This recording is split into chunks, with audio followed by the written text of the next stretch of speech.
Pilpres kali ini ya sepi isu-isu PKI, ya, terutama tuduhan-tuduhan kepada paslon. Beda dengan sebelumnya 2 kali pilpres kita, dan memang ya yang bertarung itu 2 kelompok, ya, Prabowo dan Jokowi. Wah, sebelumnya nih sangat, ya, artinya kental sekali dengan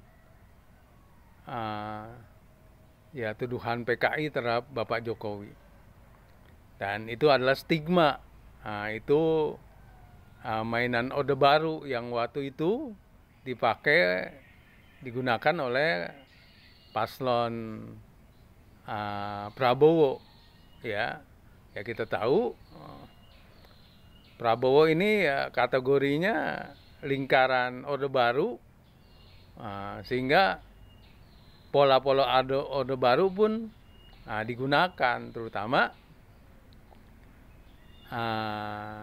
ya itu tadi stigma PKI, ya. Maka dituduh macam-macam Bapak Jokowi, bahwa Pak Jokowi itu adalah PKI atau juga keturunan PKI. Wah, itu selalu menjelang pemilu maupun ketika pemilu itu.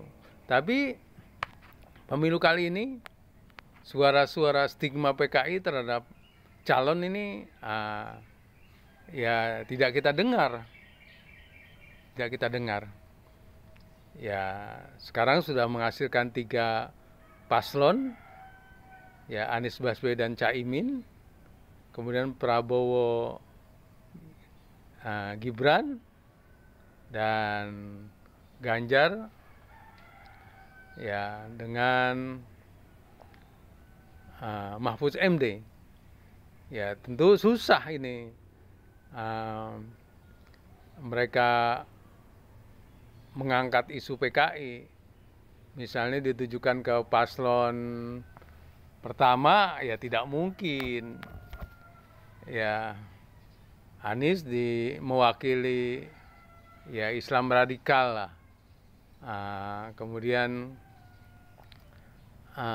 Caimin ya Islam moderat. Masa dituduh PKI, ya.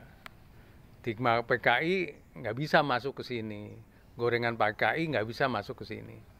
Nah, begitu juga paslon kedua.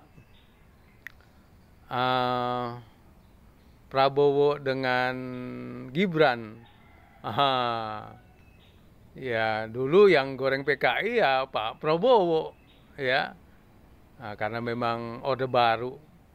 Ya, lalu masa ya gorengan itu ditimpakan ke Pak Prabowo, ya nggak mungkin menuduh Pak Prabowo PKI, nggak mungkin. Ya, justru sejarahnya yang ada di Indonesia kan dibuat ya bahwa Orde Baru itulah yang menghancurkan PKI. Jasa Orde Baru adalah menghancurkan PKI. Ya, itu nggak bisa ditimpakan. Apalagi ditimpakan ke Gibran, anak baru kemarin, artinya dia masih muda, belum tahu apa-apa. Ya, jadi Gibran nggak mungkin lahir aja sudah peristiwa G3 US PKI sudah dibubarkan, ya tidak mungkin ditimpakan kepada beliau, ya. Walaupun memang beliau anak Pak Jokowi, ya, Pak Jokowi banyak kena stigma PKI. Apa juga anaknya ini ketika menjadi cawapres ini dituduh juga PKI, tapi belum kedengaran, ya. Tuduhannya cuma tuduhan, ya itulah, kata anak ingusan, nggak ada pengalaman. Cuma itu, tuduhan PKI tidak ada.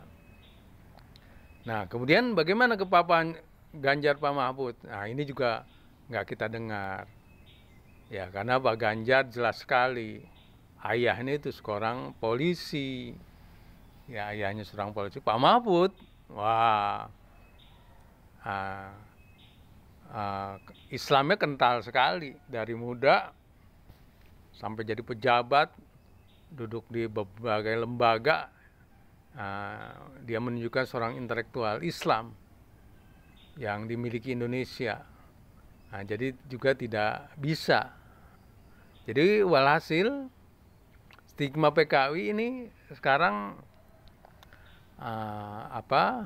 berkurang. Ya mungkin hampir tidak ada sama sekali dibandingkan dua pemilu yang lalu. Ya, PKI tidak bisa digoreng-goreng. Ya, dan ketika ada yang berusaha menggoreng-goreng, ya mereka pasti akan dibully, akan jadi ya bulian orang-orang yang waras, bulian netizen yang lain. Paling ya tadi itu kaitannya dengan komunis, ya paling ya kaitannya dengan RRC ini, karena Republik Rakyat Cina sekarang ini adalah negara komunis, artinya ideologinya komunis, partai yang berkuasa komunis, tapi RRC ini dia tidak menekankan ideologi, dia tidak ngomong-ngomong komunis, selalu yang dia tekankan adalah win-win, keuntungan bersama dalam kaitannya ekonomi. Selalu yang dibicarakan adalah ekonomi, peningkatan ekonomi, kerjasama ekonomi, tidak membicarakan ideologi. Maka sekarang ini RRC ya dia masuk ke Afrika, banyak negara Afrika dibantu, di Timur Tengah juga demikian, negara-negara Arab korban perang itu dibantu. Ya, jadi ada mungkin biasalah ada bantuan, ya artinya dengan membayar kembali sifatnya hutang, juga bantuan yang sifatnya cuma-cuma. Jadi kembali menjelang Pilpres ini, isu-isu PKI itu biasanya dikaitkan dengan kekhawatiran bahwa Republik Rakyat Cina ini akan katanya menyerbu Indonesia, Indonesia akan diduduki, ya terus Indonesia akan dikuasai Cina, paling sekitar isu-isu seperti itu. Isu-isu kaitannya yang seperti dulu menuduh PKI terhadap lawan politiknya tidak ada, atau sangat sedikit. Isunya cuma kekhawatiran tentang ya, masuknya tentara Cina ke Indonesia, ya Indonesia akan didikte Cina, akan dikuasai Cina, dan juga ya tadi itu akan diinvasi Cina. Padahal kita belajar bahwa Cina tidak punya sejarah ceritanya menguasai di luar Cina. Bahkan yang jelas-jelas Taiwan itu adalah bagian dari Cina, tapi Cina tidak mau melakukan kekerasan. Tapi dia ingin seperti juga Hong Kong, ya macam Hong Kong, artinya kalaupun bergabung dengan Cina melalui diplomasi, melalui